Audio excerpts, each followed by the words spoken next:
ఉండాలి.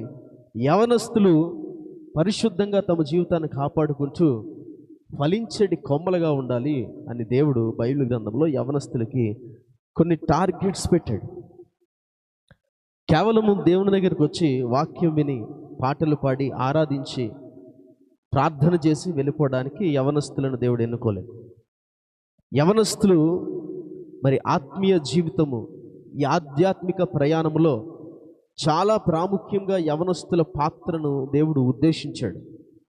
ఆ యవనస్తులు వెలిగే జ్యోతుల వలె నశించిపోతున్న ఆత్మలను రక్షించాలని, లోకములో నశించిపోతున్న యవనస్తులు అనేకులకు మీరొక మాదిరిగా ఎగ్జాంపుల్గా ఉండాలని, మీ ద్వారా అనేకులు యేసు ప్రభు దగ్గరికి రావాలని, మీ పరిశుద్ధ జీవితం ద్వారా అనేకులు దేవునిలో ఉన్న శక్తిని తెలుసుకోవాలని మీకు ఒక లక్ష్యాన్ని ఆయన పెట్టాడు. దేవునికి స్తోత్రం.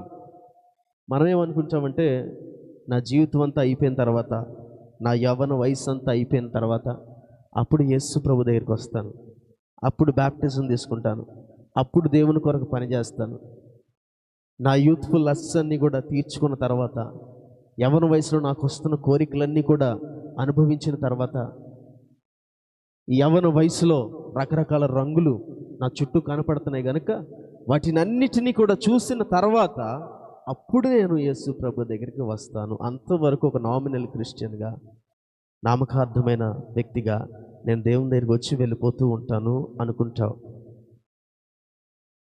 నువ్వు గనక దేవుని దగ్గరికి వచ్చి యవ్వన వయసులో ప్రభు కొరకు వెలగాలి అంటే, ఈ పర్టికులర్ వర్స్లో ఆయన ఏదైతే చెబుతున్నాడో వెనక్కున్నవి మరిచి ముందున్న వాటికై సహనముతో నేను పరిగెడుతూ ఆ గురి యొద్దకు నేను పరిగెడతాను.